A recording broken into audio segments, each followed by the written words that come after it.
Coucou à tous. Merci d'être connectés avec moi ce soir. C'est la guêpe. Toujours un plaisir d'être avec vous et toujours un plaisir de partager mes directs et mes bâillements. Nous allons faire monter le mercure dans les partages parce que l'heure est grave. Il y a une information très capitale à partager avec vous sur la situation politique en ce moment et à cet instant T du Mali et de l'Algérie. Nous avons besoin de comprendre réellement qu'est-ce qui se passe, comment est-ce que les choses ont débuté pour que nous puissions réellement savoir comment est-ce que les choses évoluent et aussi avoir une idée de qui est derrière tout ce qui est en train de se passer au niveau de l'Algérie et entre l'Algérie et le Mali. Bien avant de débuter et vous donner des informations, je vous prie de partager massivement ce direct, parce que je le dis tout le temps que nous sommes en guerre de communication, donc rassurons-nous quelque part que les informations que nous partageons puissent véhiculer sans crainte et surtout sans peur. Bien avant de vous faire écouter le communiqué du, comment on le dit, de l'État malien, je vais d'abord vous faire lire le communiqué qui a été fait il y a quelque temps de cela concernant comment est-ce que les choses ont débuté entre le Mali et l'Algérie. Je vais d'abord lire le communiqué numéro 64 du gouvernement de la transition du Mali. Et je cite: le gouvernement de la transition constate avec une vive préoccupation une multitude d'actes inamicaux, de cas d'hostilité et d'ingérence dans les affaires intérieures du Mali par les autorités de la République algérienne démocratique et populaire, toutes choses portant atteinte à la sécurité nationale et à la souveraineté du Mali. Au nom de ces cas que nous condamnons figure entre autres, premier, l'imposition d'un délai de transition aux autorités maliennes de manière unilatérale. 2. L'accueil sans concertation ou notification préalable et au plus haut sommet de l'État algérien de citoyens maliens subversifs et de citoyens maliens poursuivis par la justice malienne pour actes de terrorisme. 3. L'existence sur le territoire algérien de bureaux assurant la représentation de certains groupes signataires de l'accord pour la paix et la réconciliation au Mali issus du processus d'Alger, devenus aujourd'hui les acteurs terroristes. 4. La volonté des autorités algériennes à maintenir le régime de sanctions des Nations Unies concernant le Mali au moment où le mouvement des non-alignés et de la Fédération de Russie s'y opposait dans l'intérêt du Mali qui demandait la levée du dit régime. Et nous allons au numéro 4 qui nous dit que la main cachée des autorités algériennes dans une manœuvre consistant à imposer un chapitre sur le Mali dans le document final du sommet du mouvement des non-alignés à Kampala, en Ouganda, sans le consentement des autorités maliennes.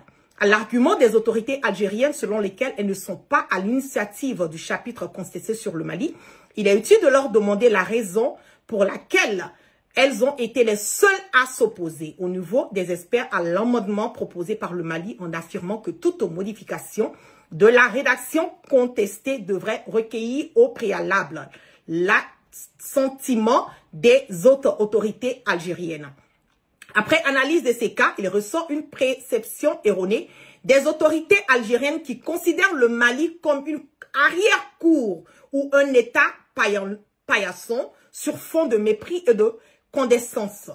Par ailleurs, le gouvernement de la transition prend à témoin l'opinion nationale et internationale et les invite à constater l'écart entre les manœuvres d'hostilité des autorités algériennes d'une part et d'autre.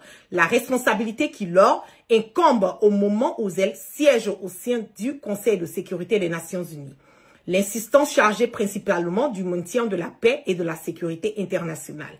Le gouvernement de la transition, tout en condamnant cette attitude, exige des autorités algériennes de cesser immédiatement leur hostilité. En outre, les relations de bon voisinage exigent des comportements responsables qui doivent être guidés par le sens de l'empathie et le respect mutuel. Le gouvernement de la transition serait curieux de savoir le sentiment des autorités algériennes si le Mali devrait accueillir au plus haut sommet de l'État des représentants du mouvement pour l'autodétermination de la Kabylie. Le gouvernement de la transition saisit cette occasion pour rappeler aux autorités algériennes les relations séculaires et fraternelles qui existent entre le peuple malien et le peuple algérien.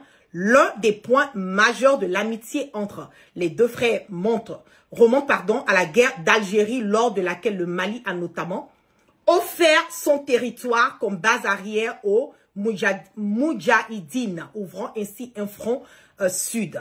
Participer aux affrontements armés contre le colonisateur français en déployant des combattants maliens aux côtés des Moudjahidines sur le territoire algérien pour défendre la liberté et la dignité des Algériens, défendu la cause algérienne dans toutes les instances diplomatiques jusqu'au recouvrement de leur indépendance. Le Mali invite les autorités algériennes à se remémorer également leur responsabilité dans la détérioration de la situation sécuritaire du Sahel. S'il est vrai que l'intervention de l'Organisation du traité de l'Atlantique Nord OTAN a exacerbé la menace terroriste, il en demeure pas moins que c'est l'installation dans le Sahara du groupe salafiste pour la prédication et le combat algérien, puis son allégeance à Al-Qaïda qui marque l'avènement du terrorisme international dans la zone. Il y a eu plusieurs points qui ont été cités auparavant par le gouvernement malien sur le problème de l'Algérie, qu'ils avaient l'impression, voilà, que l'Algérie quelque part n'était pas un bon voisin, qui l'en menait, voilà, une instabilité et jouait des faux coups, voilà, contre le Mali. Je vais maintenant vous faire écouter le communiqué du gouvernement malien qui est sorti il y a quelques jours de cela, pour que nous puissions mieux comprendre réellement qu'est-ce qui se passe, quel en est en ce moment et à cet instant T le problème au niveau du Mali. Je vais vous faire écouter rapidement le communiqué du ministre Diop. Et nous allons aller dans cette lancée. Je vous prie de partager massivement. Je le dis tout le temps que nous sommes en guerre de communication, donc rassurons-nous que les informations que nous partageons puissent véhiculer sans crainte et surtout sans peur. On y va.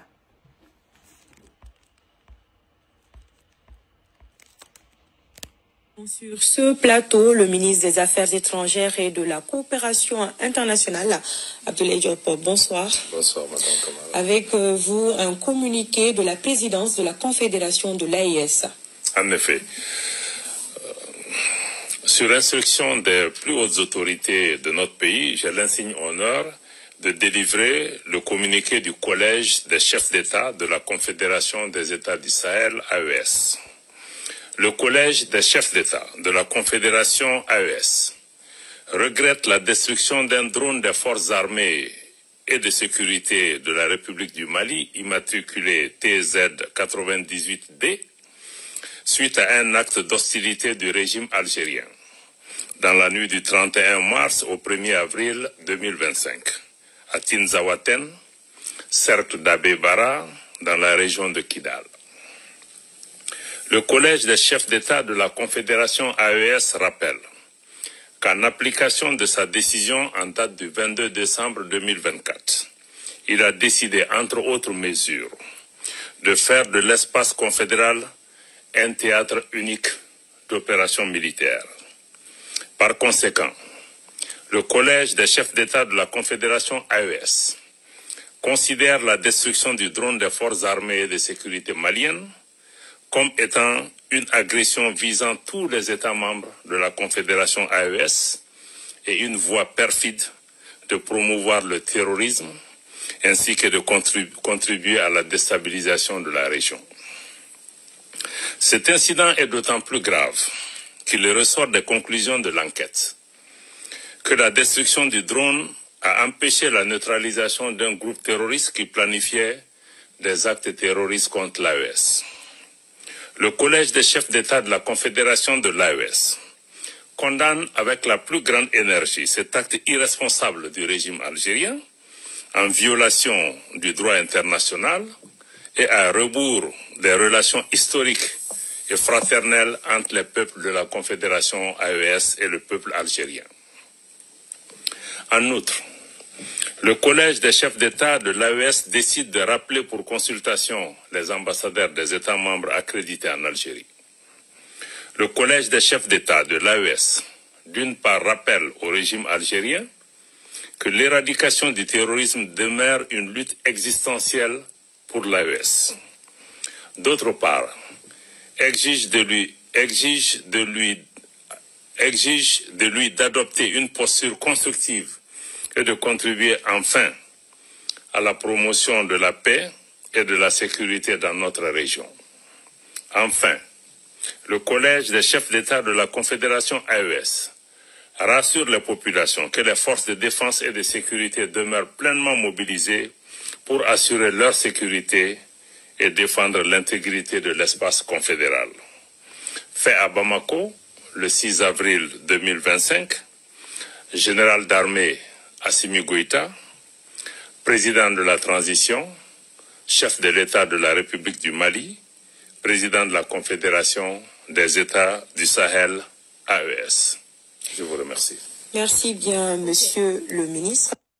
Donc, nous avons écouté et nous recevons le communiqué voilà, de l'État malien qui a été fait par le ministre des Affaires étrangères, Abdoulaye Diop. Qu'est-ce qui se passe? Pourquoi cet acharnement de l'Algérie contre le Mali? Pourquoi est-ce que, bien avant, le président de l'Algérie avait, à un certain moment donné, nous parlait d'une fraternité qui existait, une fraternité que vraiment qui cohabitait entre le Mali et l'Algérie.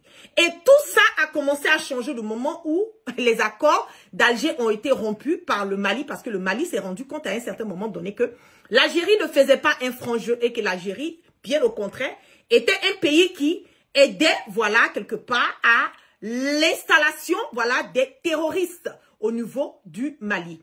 Nous le savons fort que au niveau de la zone de, comment on appelle, Tinzaouaten, il y a une partie qui est du côté du Mali et une partie qui est du côté de l'Algérie. Bien avant de vous donner des détails sur ce sujet, je vais d'abord vous faire écouter ce que le président de l'Algérie a eu à dire il y a quelque temps de cela, même pas longtemps de cela. Et ce qui est un tout petit peu bizarre, c'est le fait que l'Algérie et la France étaient quand même dans une petite bataille qui était là. Et subitement, l'Algérie abat un drone du Mali et automatiquement, la France et l'Algérie deviennent des amis. Je vais vous faire écouter ce que le président de l'Algérie a eu à dire il y a seulement quelques jours de cela. Je pense même pas, ça vaut même pas plus de 10 jours de cela. Ce qu'il a eu à dire et qu'est-ce qui n'a pas marché. Nous allons écouter. Nous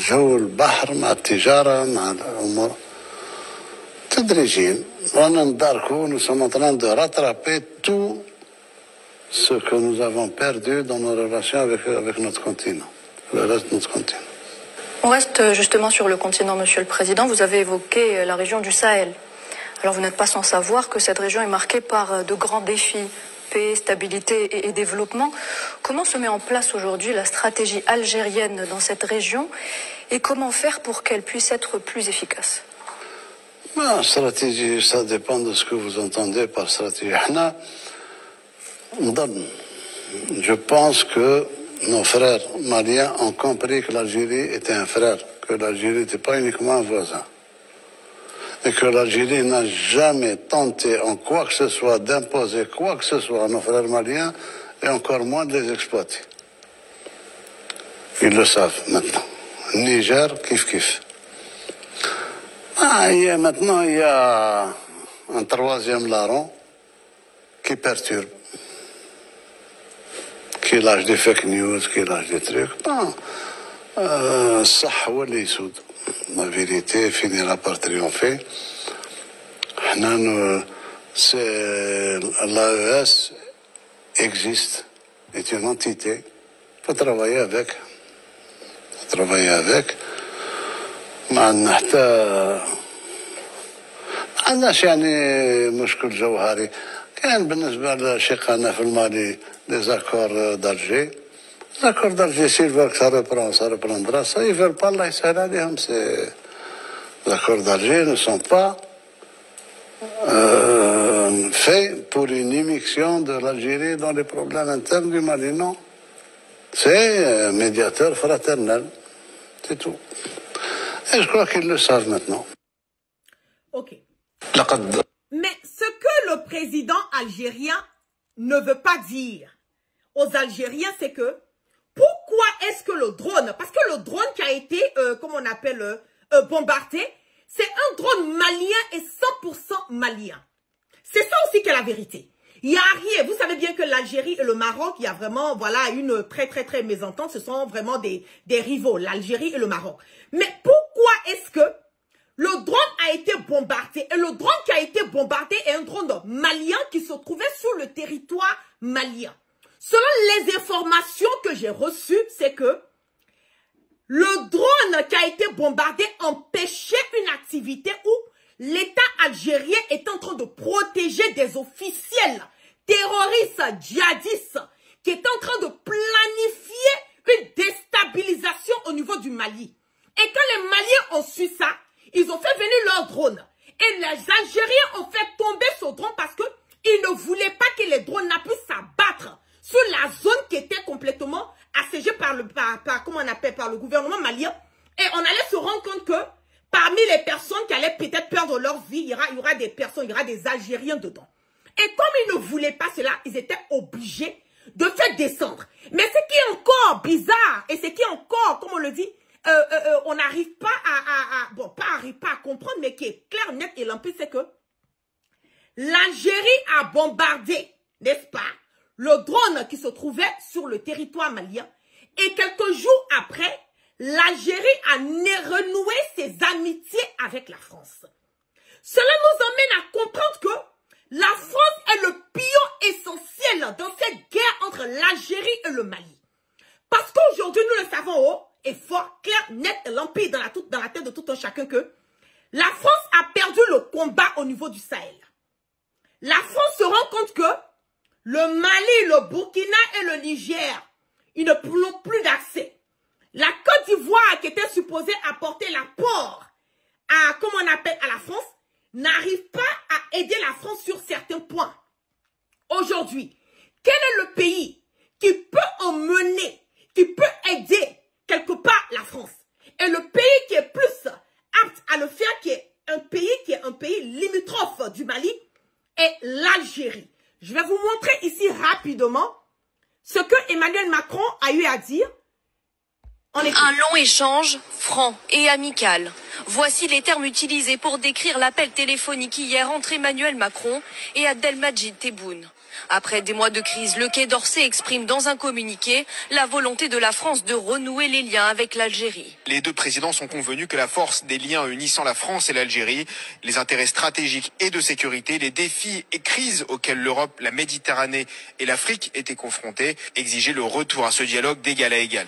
La relation entre les deux pays s'est brutalement cristallisée l'an dernier après la reconnaissance par la France de la souveraineté marocaine sur le Sahara occidental. Puis la brouille s'est encore aggravée avec le refus de l'Algérie de reprendre ses citoyens sous OQTF, mais aussi avec l'arrestation de Boualem Sansal. L'écrivain franco-algérien a été condamné jeudi dernier à 5 ans de prison ferme pour des propos considérés comme portant atteinte à l'intégrité du territoire algérien. Le président de la République a rappelé un geste de clémence et d'humanité à l'égard de M. Boualem Sansal, à raison de l'âge et de l'état de santé de l'écrivain.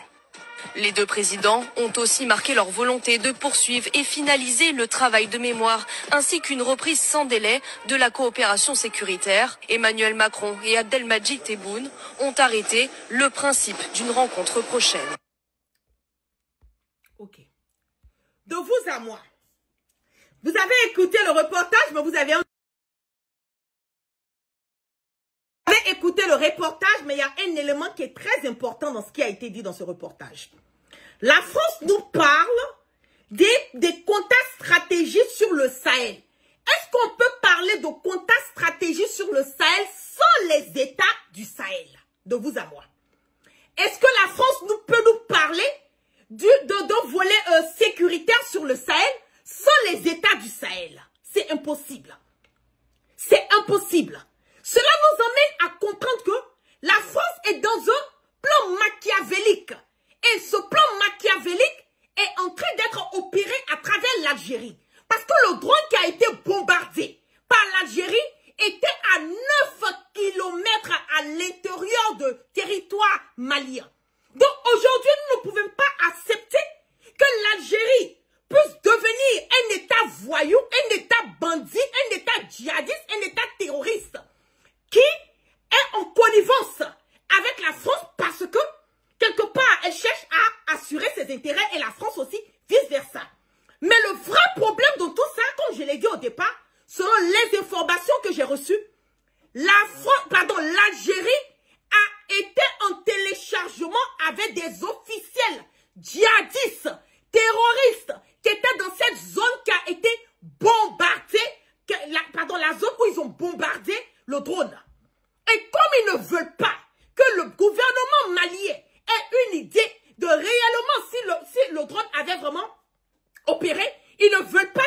morts, voilà, algériens, et qu'on découvre que ceux qui ont été bombardés avec des officiels algériens là-dedans, ils sont obligés de faire bombarder le drone sur le territoire malien. Et le comble de tout ça, c'est quoi? Le comble, c'est que il faut un communiqué à travers les réseaux sociaux pour nous dire que ils ont fermé les frontières. Je vais vous faire regarder ici, vous allez regarder rapidement le communiqué, je vais lire le communiqué qui dit, et je cite: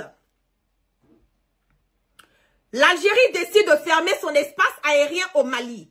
En raison de la pénétration répétée par l'État du Mali de notre espace aérien, le gouvernement algérien a décidé de fermer ce dernier face à la navigation aérienne en provenance ou vers l'État de Mala à partir du 7 avril 2025. C'est le communiqué qu'ils ont eu à faire. Ce qui n'est pas la vérité parce que la zone qui a été, où le drone a été bombardé est une zone qui appartient et qui fait part du territoire malien. Le Mali aussi, vous le connaissez, eux aussi, ils ne vont pas s'amuser. Ils ont fait aussi un communiqué et je lis. Le ministre des Transports et des Infrastructures a appris par voie de presse le communiqué du ministre algérien de la Défense lundi 7 avril 2025 de la, donnez-moi une seconde, voilà, de la fermeture immédiate de son espace aérien à tous les aéronefs en provenance et à destination du Mali. Le ministre des Transports et des Infrastructures informe l'opinion nationale et internationale qu'en raison de la persistance du régime algérien à parrainer le terrorisme international. Cela veut dire que le Mali n'est même pas en train de douter. Le Mali est en train de dire mot par mot que l'État algérien est un État terroriste. Donc, ils nous disent encore, et je cite que le ministre des Transports et des Infrastructures informe l'opinion nationale et internationale qu'en raison de la persistance du régime algérien à parrainer le terrorisme international et en guise de réciprocité, l'espace aérien national malien aussi est fermé à tous les aéronefs civils et militaires en partance ou à destination de l'Algérie à compter de ce lundi 7 avril 2025 jusqu'à nouvel ordre. Le ministre sait compter sur la bonne compréhension de tous. Mais quel est réellement le problème de l'Algérie?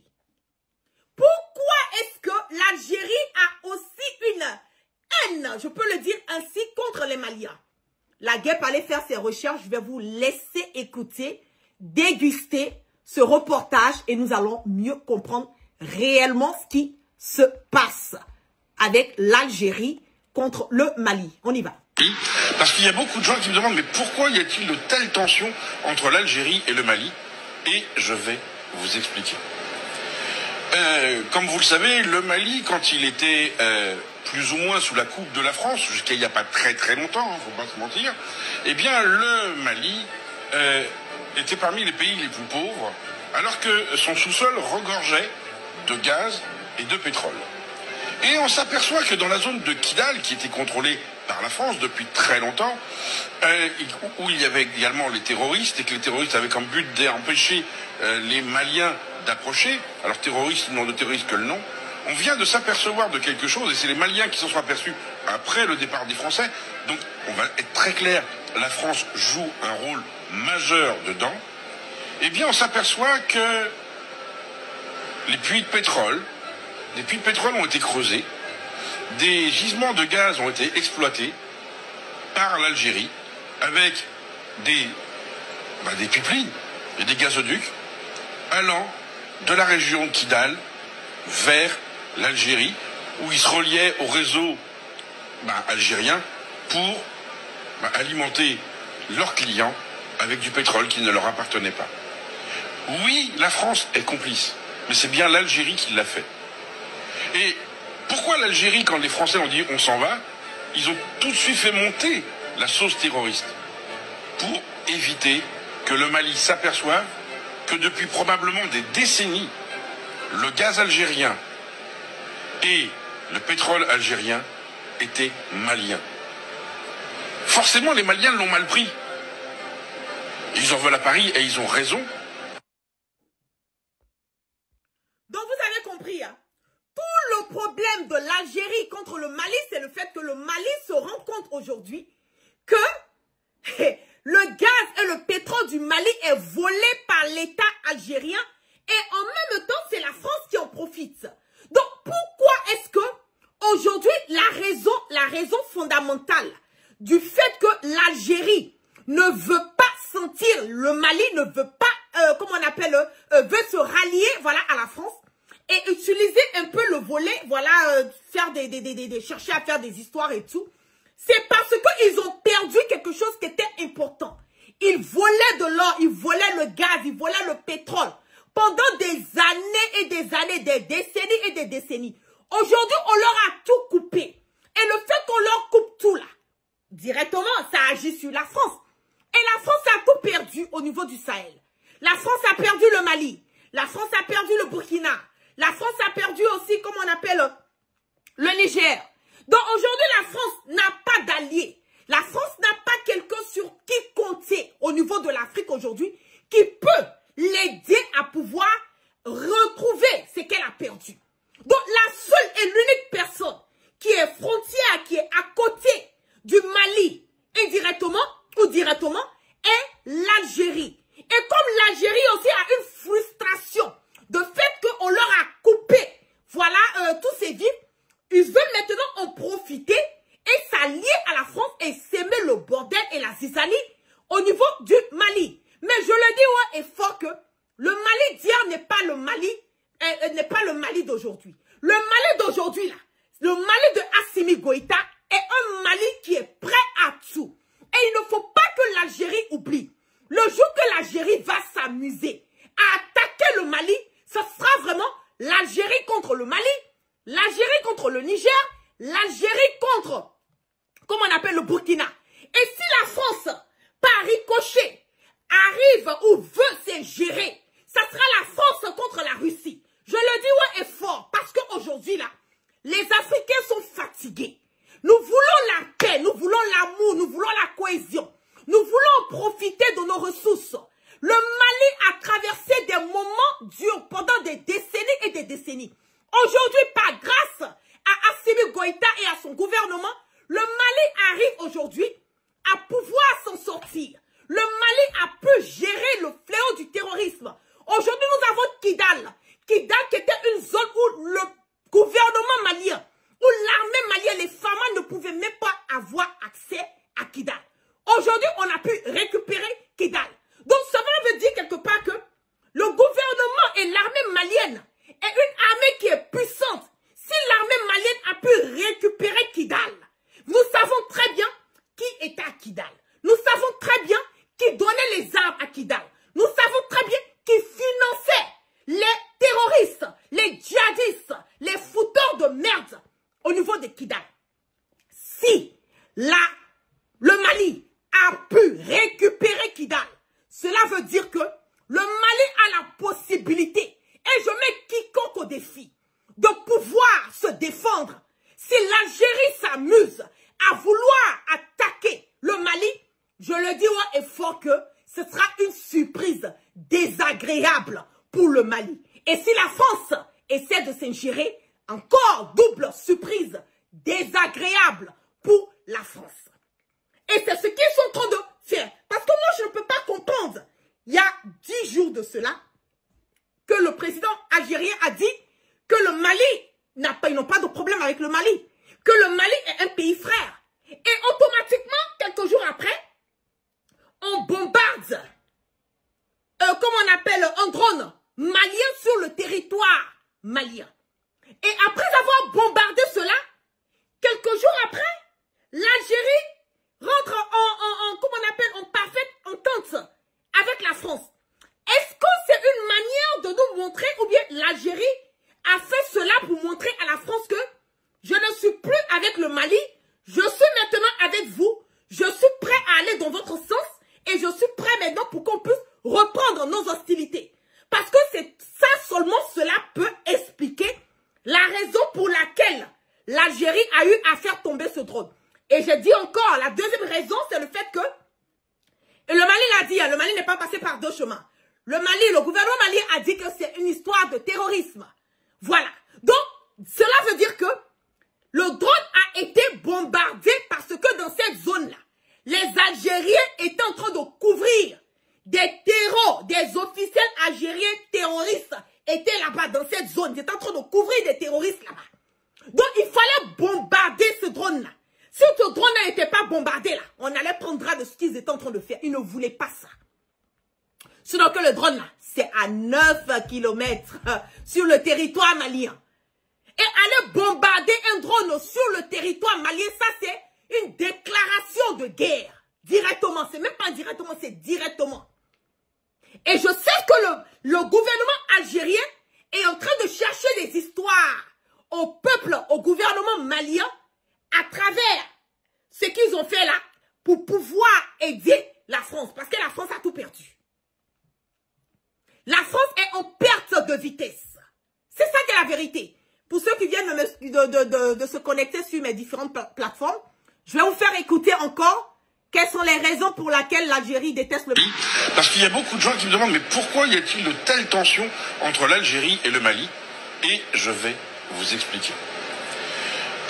Comme vous le savez, le Mali, quand il était plus ou moins sous la coupe de la France, jusqu'à il n'y a pas très très longtemps, faut pas se mentir, eh bien le Mali était parmi les pays les plus pauvres, alors que son sous-sol regorgeait de gaz et de pétrole.